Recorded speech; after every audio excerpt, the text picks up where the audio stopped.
نحمدہ ونصلی ونسلم علی رسولہ الکریم۔ سامعین و ناظرین، جیسے ہی عید الاضحیٰ کا موقع آتا ہے تو ایک نئی بحث شروع ہو جاتی ہے کہ کٹے کی قربانی جائز ہے یا جائز نہیں۔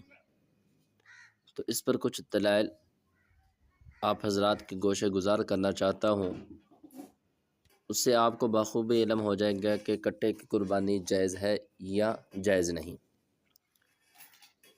اس پر 3 دلائل ہیں۔ پہلی دلیل حدیث پاک ہے، دوسری دلیل اجماع ہے اور تیسری دلیل قیاس ہے۔ پہلی دلیل، حضرت علی رضی اللہ تعالی عنہ سے سوال کیا گیا، الجاموس تجزئ عن 7 فی الاضحیہ، سوال کیا گیا کہ بھینس کی قربانی میں 7 آدمی شریک ہو سکتے ہیں۔ تو اس سے معلوم ہوا کہ اس وقت یہ معلوم تھا، علم تھا کہ بھینس کی قربانی جائز ہے۔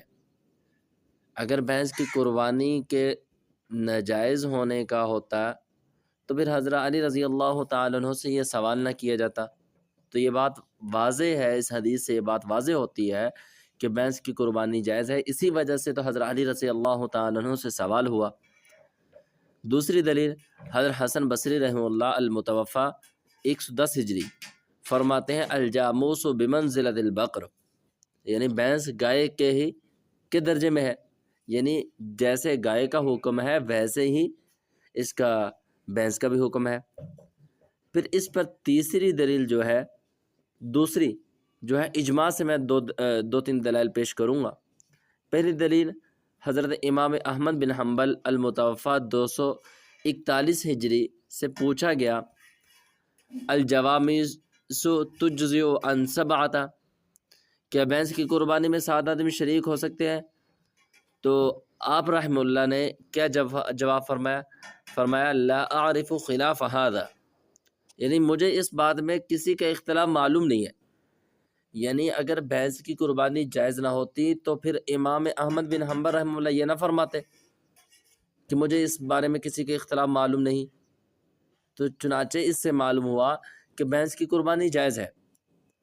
تو اگر بھینس کی قربانی جائز نہ ہوتی تو پیچھے جو خیر القرون کا زمانہ ہے جس میں دیگر فقہاء کرام ہے تو ان کے اندر اختلاف ہوتا، یعنی اس سے یہ بھی معلوم ہوا کہ بھینس کی قربانی بھی جائز ہے، دوسرا یہ بھی معلوم ہوا کہ پیچھے کسی فقیہ کا اس میں اختلاف نہیں ہے۔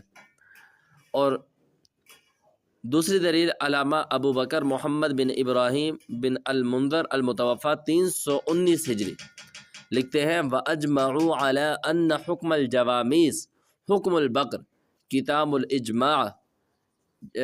الاجماع کے اندر یہ بات درج فرماتے ہیں ائمہ حضرات کا اس بات پر اجماع ہے کہ بھینس کا حکم گائے والا ہے۔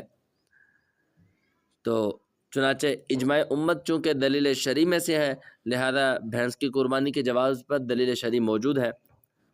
اور تیسری دلیل جو میں نے آپ حضرات کو کہا تھا کہ تیسری دلیل میں قیاس سے پیش کروں گا، تو قیاس کے طور پہ 2 دلیلیں۔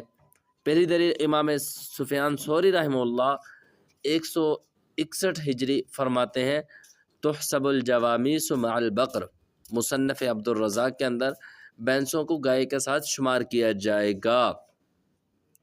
دوسری دلیل، امام مالک بن انس المدنی رحمہ اللہ المتوفی 179 ہجری فرماتے ہیں، انما ہی بقر کلھا، یہ بھینس گائے ہی ہے، یعنی گائے کے حکم میں ہے۔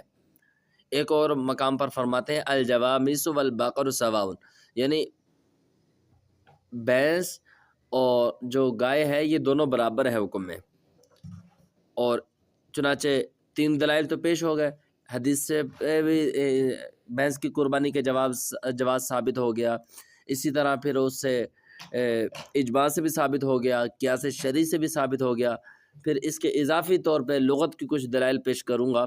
پہلی دلیل، لغت کے اندر المنجد کے صفحہ نمبر 101 پر الجاموس، یعنی بھینس کی تعریف کے اندر یہ بات فرمائی ہے، الجاموس ضرب من کبار البقر، یعنی بھینس جو ہے یہ گائے کی بڑی قسم میں سے ہے، بڑی گائے کی ایک قسم ہے۔